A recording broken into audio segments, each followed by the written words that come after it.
Hey guys, it's Lane here with HobbiesofaMan once again, and today we're going to be doing another Kaiju number 8 chapter review. We're going to be reviewing chapters 86 and 87, or 87 and 88, let me double check.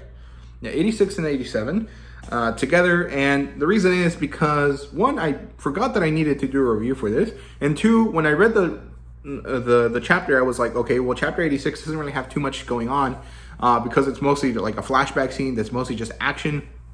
So I'll wait until the next week and review it. And again, it feels like there's really not too much I can really talk about. So I'm going to do them together. It's probably not going to be a very long video, but I say that all the time and then it ends up being a long video. So we'll see how it goes. But broadly speaking, this is more or less the same thing that happened with Kikoru, but for Narumi now. So with Kikoru, we basically had her realize, hey, this kaiju is perfectly built to counter me, so I need to come up with a way to change my fighting style to counter it, right? Although I think technically she doesn't change her fighting style at all. What she does is she surpasses her fighting style.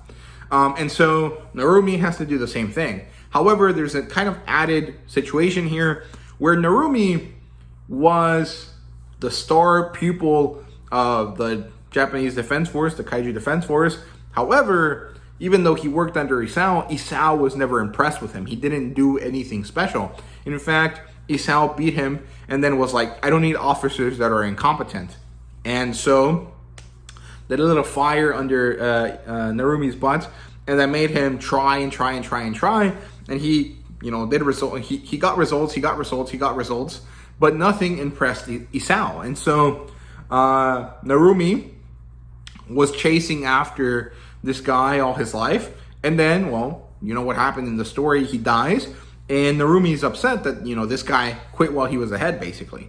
And this all comes up because the kaiju that is fighting Narumi has the memories of Isao that relate to Narumi, and so it knows everything about him, it knows how he attacks, it knows what he does, it knows his powers, which are this pseudo foresight, which means that he can read the electrical currents in bodies, and so he can decide, hey, this electrical current is moving this way, so that means that they're going to move their arm this way or that, and that's why he can't read the water's movements, because it doesn't have the same system as a body, right? And so the thing is that Narumi has an ace up his sleeve. He has a secondary power, which is basically like the Sharingan, because his powers were already like the Sharingan, but this one is like more serious.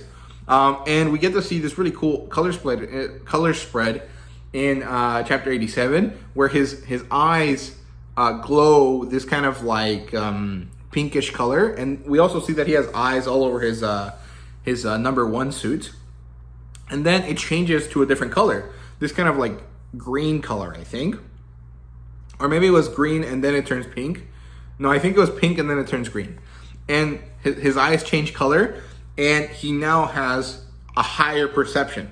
So you can see the motion of electrons, not just like electrical currents, but like actual, like the thing that makes up electricity and the thing that makes up, half of the universe, basically.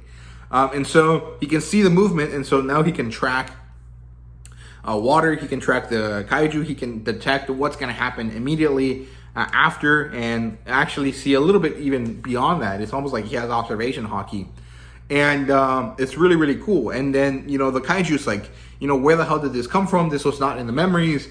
And then it's because Narumi's like, yeah, because I didn't have this ability before.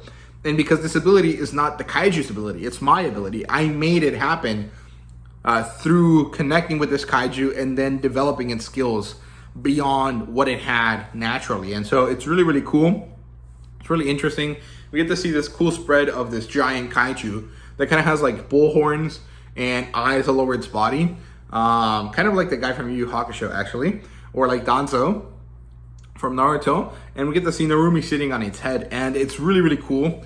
And Narumi is like bleeding from his eyes, so it is kind of like the Sharingan, like the Mangekyo. I think it was Itachi that cries from his eyes, cries blood from his eyes. Yeah, but yeah, and so he's like, yeah, I have this ability, but it turns out that this ability is a short burst thing. It's something that can kill Narumi it's going to damage his brain if he keeps up with it, because it is just, the sheer amount of input is huge, right? And so he manages to finish it, and he does this 7-branched sword technique. That's really cool. He like slices down, and you see like this like tree coming out of the slash. Really cool. I quite like it. I thought that was really good. So yeah, there you go. That's chapters 86 and 87. Read them yourselves for like the full context. And yeah, thank you guys very much for watching, and see you guys later.